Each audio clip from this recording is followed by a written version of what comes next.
Hello, this is Danny Raymond, the voice behind Ray's Guide. Well, 4.1 is an open PTU, so it is time to create my essentials video on it. The intent being the one video, if you are not following the project minute by minute and bug by bug, so share with your friends who fit that description.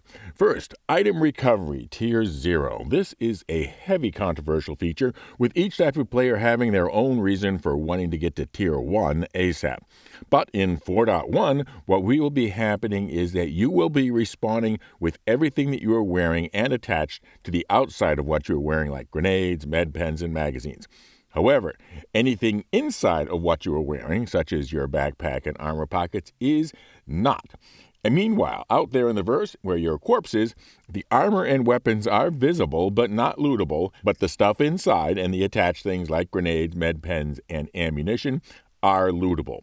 Yes, this does make an item duplication of all those things that were attached to the outside, but that is minuscule in the impact of the game. There are lots of complaints about this, but the convenience is undeniable. So let's take an example. This guy. Let's call him Bob. Now, Bob knows he didn't shoot all these Scopian with his rifle. Ergo, Bob must certainly realize that somebody, specifically me, is pointing a sniper rifle in his direction. Now, if I were to pull the trigger, which I think we all agree he richly deserves, he would wake up in the hospital wearing his full set of armor, including the backpack and the rifle he is carrying will be holstered and with him. And while he is complaining about why there has to be PvE servers because of all the griefers, I could go over to his body and retrieve what I think we all agree rightfully ought to be my Scorpion horns anyway, as well as anything else in his backpack and any of the med pens, ammunition, etc. that he is wearing. But I couldn't take all of his armor and the backpack itself, even though I will still see them no matter how much he deserves it.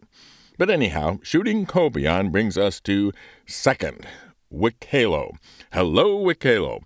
This represents a lot of firsts in the game. It is the first direct interaction with a non-human species, the Banu.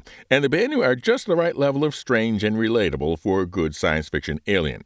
Probably the closest familiar example is the Ferengi from Deep Space Nine, but with a bit of late-night infomercial thrown in, and all piped through a very early version of Google Translate. Your first contact with them is through a mission on your mobiGlas under the entirely new category of Collection, another first. And the introduction mission is for a can of Pips Q66, a chili beer torpedo burrito, and 3 Tundra Scorpion horns. And so the best place to start, if you want to jump right into it, is New Babbage, because you can get the can of Q66 at Kelto, and then the chili beer burrito at Port Trester above, and then go Scorpion hunting on Microtech, which is why I was there earlier. But here it can get a little confusing, because the biome where the Tundra quasi-grazers live is not where the Tundra Scorpion are. Rather, the place where the Boreal quasi-grazer lives is where the Tundra Scorpion are. These are treeless meadows nearer to the equator on the fringe of the snowy places. If the location has trees, you will be seeing forest Scorpion instead. Anyhow, the mission will specify which of the 3 Wikelo locations on Stanton is your delivery point. Each of these 3 Wikelo emporiums have 4 extra-large hangars, so you will have to request landing just like any place else. Then you go to the freight elevator, and this is where I made a mistake. You just drop, not place, the items on the freight elevator floor.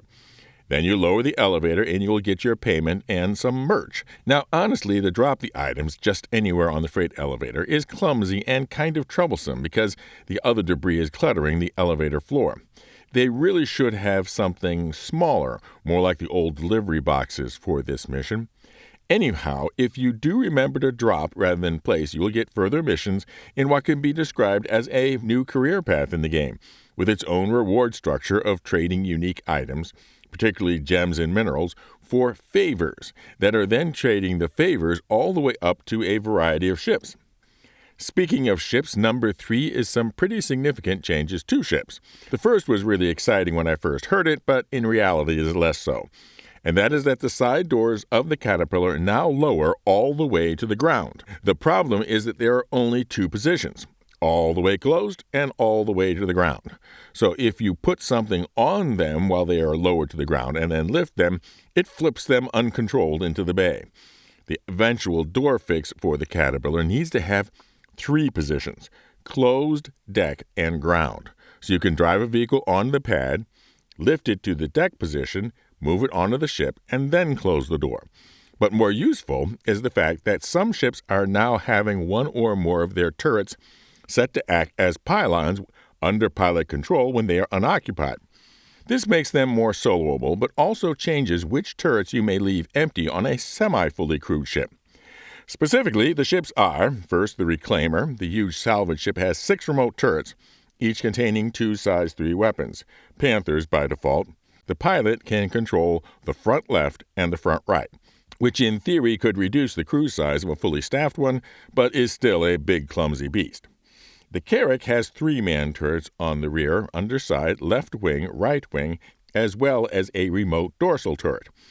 All of these contain 2 size 4 weapons. Rhino repeaters is the stock. The top remote turret is the one now available to be slaved by the pilot. This makes a solo Carrack better, but still undergunned for a ship of its size. The Valkyrie. In its usual role as a dropship, there would be plenty of players willing to occupy a turret. However, by having the 2 wing guns to be able to slave to the pilot, it means that having everyone but the pilot be able to be landed without the ship being totally defenseless. The Raft. This one, in my opinion, is one of the more intriguing because a medium cargo ship is something that you do expect to be soloable, and many of the similar-sized competitors, like the Freelancer Max and Spirit C1, are, in fact, soloable. And finally, the Starlifter. The initial patch notes for this change said that the Starlifter chin turret was now pilot controllable, but note that the Starlifter C2 does not have a chin turret, so it would appear that the change only applies to the M2 and A2. Number 4, Align and Mine. This was initially just described as a sandbox activity, but is really a multi-step event utilizing assets from the old Theaters of War project, which is also having a second life in Arena Commander. I guess in CIG nomenclature, sandbox means not being assigned to a mission. The premise of the event is that some of the old facilities from the Hathor mining group, which during a brief period between the discovery of Stanton and the UEE selling the planets to the 4 corporations we now know them by, tried to mine the heck out of it with some environmentally brutal techniques. This is a group PvE event with the potential for PvP encounters, as competing groups may be rivals for success at it. On the ground, you have 3 alignment antenna stations where you must insert 3 processor boards in order to activate the alignment antenna. Doing so will also involve printing red and blue access cards. Also in the process, there are 3 large batteries that must be obtained.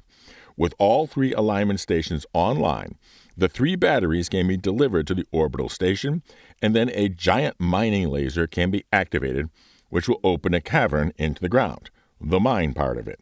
And now for the +1, the Juvenile Valakkar. The journal entry for the Wildlife of Stanton now includes the following entry. It is believed that miners brought juvenile Valakkars to Daymar and Aberdeen as pets before they matured into adults and were released. So, certain events that might generate vibrations, including apparently activating the alignment antenna, attract small groups of juvenile Valakkar to the location.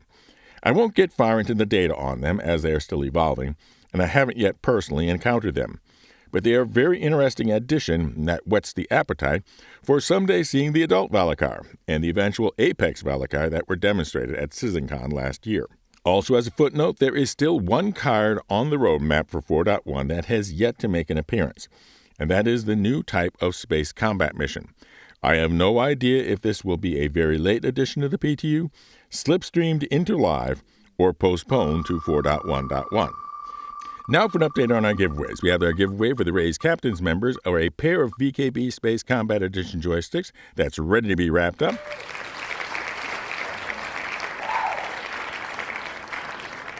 Plus a members-only special skills contest to earn the Misk Fortune or Mariah Guardian, then the annual IAE Week giveaway, this year for the shiny stainless steel Sirius shipping ship, the Starlancer Max, and the Grow the Channel ship giveaway at 20,000 subscribers, for the winner's choice of the marvelous multiplayer multi-role mining meta, the Arasta, or the brand new Big Box Bargain Bazaar, the Merchantman. 1 entry per video. Be a member for automatic entry on each of these contests, or comment and somehow include the secret word.